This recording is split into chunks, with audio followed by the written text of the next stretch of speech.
Today, or the day I was recording this, I'm making the best top 10 strongest Kengan Ashura's characters list, because there are stupid ones that need to be corrected. All the characters on this list are extremely powerful, so don't click off when you see your favorite character ranked really high. Just give me a reason to say why I think they would be there, and if you disagree, we can talk in the comment section. Some of the characters won't be included for two reasons. 1. We haven't seen enough of them to get an accurate reading, and 2.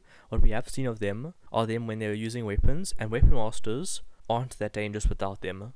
One important rule that has to be set is that characters can't have watched each other's fights, because of how they make strategies before matches, so that those in the later rounds would have had an unfair advantage. 11. Cosmo. When rereading his fights for this video, I found 6 weaknesses that leave him in the spot. 1. Smarter characters like Fang or Kiryu could adapt to Cosmo's adaptations, leaving Cosmo unable to use the zone or foresight properly, which is the way he has won every single fight in Kengan Ashura. 2. Cosmo only managed to do so well against Ohma because he had watched Ohma's previous matches. Also 3. When Ohma pulled out a new move, Cosmo's foresight lagged, which is why he lost, and when most characters have a secret technique or fighting style, Cosmo stands no chance. 4. Against people like Julius, Kiryu and Rito, grappling would be useless. 5. Since one clean kick from a Koya almost knocked him out, one hit from one of the more powerful characters would end up killing him. And 6. Against faster characters, he wouldn't have enough time to gather information to use zone or foresight. He does have his positives, as he is the second best grappler in the tournament, and most likely the world, as he did lose to Ohma. He did also beat Okobu while injured in a sparring match that was in Okobu's favour. He has both foresight and the zone, which makes fights against those less skilled against him an almost guaranteed victory. He is a super genius, and few people are as quick thinking as him. He has the rare ability to grow during a match, with one of the highest potentials in the Kengan series, so dumber or slower characters stand no chance against him. 10. Raian. Raian is at the spot because of his lack of martial skills, but before you rage, let me just hype him up. Raian shined fighting a second round double advanced Ohma, meaning that he can handle the less skilled martial art masters, and he did this while only tanking, with very little injury, so you could put his durability far above Seki's. His removal also puts him above many people. He is one of the strongest and fastest characters in the series, but there are 5 reasons why he is so high. 1. The Ohma who he pushed around was a second round Ohma, and even compared to in the fight he is quite weak. 2. People who are masters in martial arts can easily technique finesse Raian, like Ohma did at the end of the match. 3. There are people like Julius, Kuroki and Kiryu who you just can't slug it out with. Not to put Raian down or anything, it's just like he's nowhere near them. 4. His cockiness in not finishing the fight as soon as possible cost him the victory, so all the strongest characters have to do is defend against him while he's using removal, so his stamina will drop. And 5. He really doesn't defend that much, and leaves himself open quite a lot, especially when tormenting his opponents, which means somebody like a Mutuba can easily sneak attack him. 9. Hatsumi. Many people only remember his humiliating defeats, so let's focus on the good before we get to the sad. Hatsumi has beaten a much weaker Wakatsuki and quickly knocked out a weaker Seki, showing reaction speeds at the level of the third Fang before getting dominated, is a master of martial arts and has an ultimate technique that he never used because a Fang knocked him out before while holding back. His only reason for belonging here is his reaction speed, as he got knocked out by a Fang who was holding back, so his durability is easily second last, beating only Cosmo, and his willpower would probably be last. Compared to every other fighter in the series, he has nothing that stands out. He is also the first and last opponent in the tournament that the Fang held back against. Both Hatsumi and Gaolong fought the Fang, and while Hatsumi may have lost to a stronger Fang, it is easier to compare them, and I found 3 reasons that put Gaolong here. 1. He survived the Fang's punches for much longer, and even punched the Fang with a broken fist, whereas Hatsumi got knocked out only after a few blows, and even though Sen fought a stronger Fang, it is important to remember the power of the blows stays the same, and Hatsumi lasted for much shorter time. 2. His punches and elbow slice traumatized the Fang, and left him looking like Hatsumi, proving that his punches are more than just speed, and that everybody shouldn't be underestimating him. 3. Gaolong has one of the most dangerous arsenals in Kengan. He forced the Fang into only using boxing for a stretch, and when the Fang evolved out of that, he did the same with his Mao Boron, beating the Fang twice using techniques and fighting styles, proving his strength and shattering the Fang's pride. 7. Julius. Julius is the most durable character in all of Kengan Ashura, and that's a fact. Another fact is that he lost to Wakatsuki. The reason why is because he is not used to fighting people on his level and has no proper fighting experience, which when all the strongest characters are masters and geniuses, it's easy to see that he's just a thug. Just a person who can do more voids than Arnold. He does have high durability, but he just isn't as dangerous compared to the others. To support this, I found 3 good reasons for him being here. Number 1. Many of the Julius stars will talk about how amazing his speed is, since he is as fast as a Star Trek racer. But Murabochi is a gold medal decathlete, and everyone on the top 10 list would be able to react to him. Being as fast as an Olympic medalist is nothing compared to the best of the king in the world.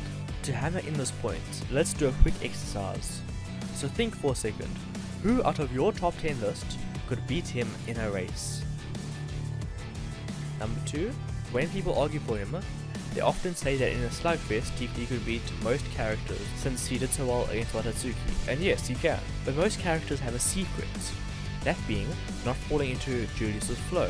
Since they're all master martial artists who know they can't slug it out, they'll use techniques. They'll use all the techniques in their arsenal to flip the match on its head.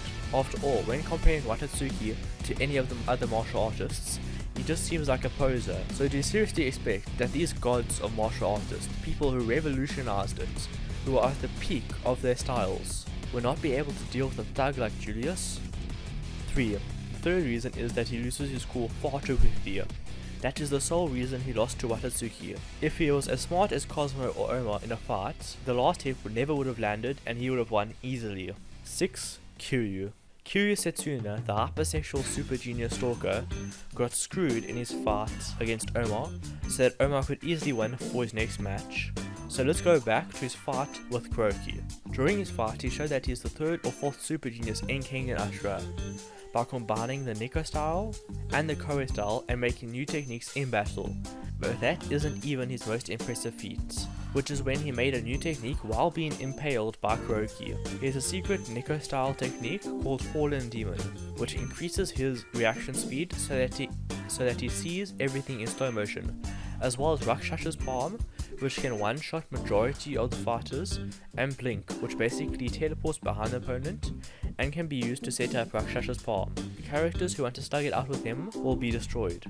He has one big shortcoming though, and that is that his Neko style techniques, which make up majority of his arsenal, are flawed or aren't completed, with the possible exception of Fallen Demon, which is basically a kamikaze attack, as the user ends up losing their sanity, which Kiryu never really had. 5. Ray Amped. Since both Ray and Kiryu have fought Kuroki, it is much easier to see who would win and who is the most dangerous, and I say it is Amped Ray. While normal Ray was a threat to most characters, he stands no chance of making it to the top 10 as Raian managed to catch his fist, meaning that even a second round Ohma was faster than him, but when Reno gives him a boost, he managed to catch up. But sadly for Ray, the fact that both him and Kiryu fought Kuroki isn't the only similarity between them. You see, like Kiryu, Ray's power is also a sort of kamikaze technique, and when you pair that with Ray, who is nowhere near as much durability or willpower as Kiryu, you have a fighter with very little longevity, so all the stronger characters need to do is just defend. I've come up with 3 reasons why he can't take the 4th spot. Number 1. Being amped causes him damage and makes him dehydrated, leaving him unable, so many characters can just wait for him to lose the fight. 2. His fighting style is just running at the enemy, which is very easy to figure out and counter, and he is not one of the characters that can change or evolve during their matches, so he is not winning on the technique front. 3. Him being amped lowers his durability, speed won't help him that much. 4. Wakatsuki. He should be called the Emperor, since he has fought over 300 matches, and what he has gained is a steeled mind that does not melt in the heat of the moment. He also hobbies in both karate and grappling. I say hobbies because compared to people like Kuroki and Cosmo respectively, his martial arts is nothing. He does have 2 reasons for being here though, his Superman Syndrome and Blast Core, which can take out the biggest threats in the tournament if they land, but since he is a poser he doesn't really stand a chance. Think of him trying to land a hit on Ohma and Fang. Now you sort of understand what I mean. They have so many techniques and backup techniques that you can't even hit them, And if he does get close to them, they are both masters at grappling, so Waka has no chance at grappling, striking, or anything else. He just can't compete. 3. Fang. Fang has the highest amount of techniques in the tournament, and most likely the world. But what he has in quantity, he lacks in quality, compared to the deadliness and wide applicability of the Neko style, or the meaning of martial arts Kuroki. He is just 1 meter or millimeter behind. In mobility, he loses to Ohma, and in durability, he loses to Kuroki. I also doubt that Fang could adapt to the ultimate Neko style and secret Neko style in enough time to deal with an advanced Ohma. While Fang is the Emperor, compared to Ohma the Legend or Kuroki the God, he is just below them. That's not to put him down, as he did do a solid amount of damage to Kuroki. It's just not as much as Ohma. 2. Ohma. The reason Ohma is here is simple. Even while being half dead, he still managed to do more damage to Kuroki than the Fang and anybody else before him, out even using Demon's Bane. Final round, Ohma had the full vanilla Neko style, plus 2 secret Neko style techniques, plus the 4 ultimate Neko style techniques, as well as combination Neko style techniques that he created. And that was him while he could barely move. So a fully healed Ohma would be able to destroy the Fang. Even Kuroki said that he wished that he could have fought Ohma at full power. Compared to what he did in his fight against Kuroki, a healthy Ohma would have been able to abuse the advance so much more than what he did, as well as having more durability since he was so weak that he could barely walk. 1. Kuroki. Kuroki is objectively the strongest character in all of Kengan Ashura. If you have a problem with this, I just don't know what to say. Some people even think that Julius can beat him, and he can't. I don't need to say anything else, we all know that he deserves the spot. This is my longest video, with 2,372 words. Before the longest one will be on my old channel about KK Genka and KK Tota.